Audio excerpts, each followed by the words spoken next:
بسم اللہ الرحمن الرحیم۔ محترم ناظرین، السلام علیکم ورحمۃ اللہ وبرکاتہ۔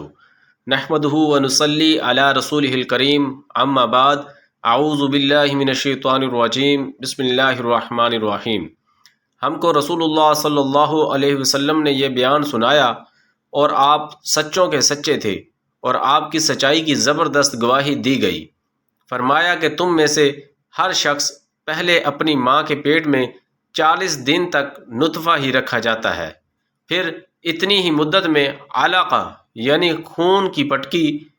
بستہ خون بنتا ہے، پھر اتنے ہی عرصہ میں مضغہ یعنی گوشت کا لوتھڑا، پھر 4 ماہ بعد اللہ تعالیٰ ایک فرشتہ بھیجتا ہے اور اس کے بارے میں ماں کے پیٹ ہی میں 4 باتوں کے لکھنے کا حکم دیا جاتا ہے: اس کی روزی کا، اس کی موت کا، اس کا کہ وہ بدبخت ہے یا نیک بخت۔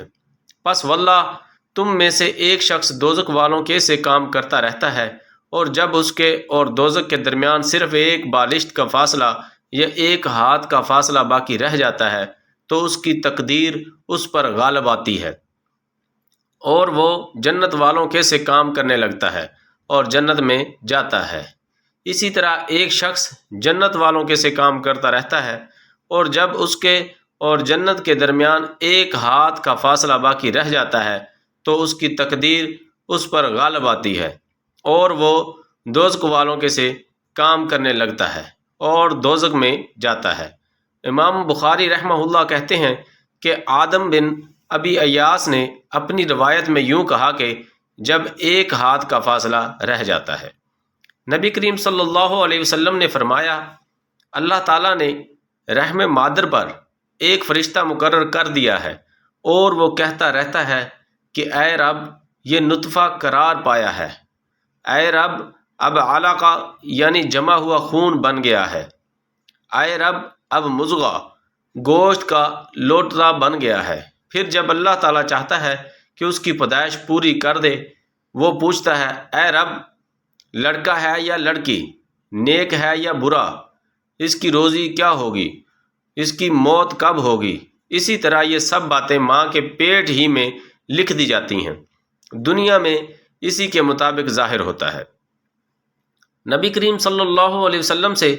مشرکین کی اولاد کے بارے میں سوال کیا گیا تو آپ نے فرمایا کہ اللہ کو خوب معلوم ہے کہ وہ بڑے ہو کر کیا عمل کرتے۔ رسول اللہ صلی اللہ علیہ وسلم نے فرمایا، کوئی بچہ ایسا نہیں ہے جو فطرت پر نہ پیدا ہوتا ہو، لیکن اس کے والدین اسے یہودی یا نصرانی بنا دیتے ہیں۔ جیسا کہ تمہارے جانوروں کے بچے پیدا ہوتے ہیں، کیا ان میں کوئی کن کٹا پیدا ہوتا ہے؟ وہ تو تم ہی اس کا کان کاٹ دیتے ہو۔ رسول اللہ صلی اللہ علیہ وسلم نے فرمایا، کوئی عورت اپنی کسی دینی بہن کی طلاق کا مطالبہ شوہر سے نہ کرے کہ اس کے گھر کو اپنے لیے خاص کر لینا چاہے، بلکہ اسے نکاح دوسری عورت کی موجودگی میں بھی کر لینا چاہیے، کیونکہ اسے اتنا ہی ملے گا جتنا اس کے مقدر میں ہوگا۔ وہ نبی کریم صلی اللہ علیہ وسلم کے پاس بیٹھے ہوئے تھے کہ قبیلہ انصار کا ایک آدمی آیا اور عرض کیا، یا رسول اللہ، ہم لونڈیوں سے ہم بستری کرتے ہیں اور مال سے محبت کرتے ہیں، آپ کا عزل کے بارے میں کیا خیال ہے؟ حضرت صلی اللہ علیہ وسلم نے فرمایا، اچھا تم ایسا کرتے ہو، تمہارے لیے کچھ قباحت نہیں اگر تم ایسا نہ کرو، کیونکہ جس جان کی بھی پیدائش اللہ نے لکھ دی ہے وہ ضرور پیدا ہو کر رہے گی۔ نبی کریم صلی اللہ علیہ وسلم نے نظر ماننے سے منع کیا تھا اور فرمایا تھا کہ نظر کسی چیز کو نہیں لٹاتی، نظر صرف بخیل کے دل سے پیسہ نکالتی ہے۔ نبی کریم صلی اللہ علیہ وسلم نے فرمایا، جب بھی کوئی شخص حاکم ہوتا ہے تو اس کے صلاح کار اور مشیر 2 طرح کے ہوتے ہیں، ایک تو وہ جو اسے نیکی اور بھلائی کا حکم دیتے ہیں اور اس پر ابھارتے رہتے ہیں،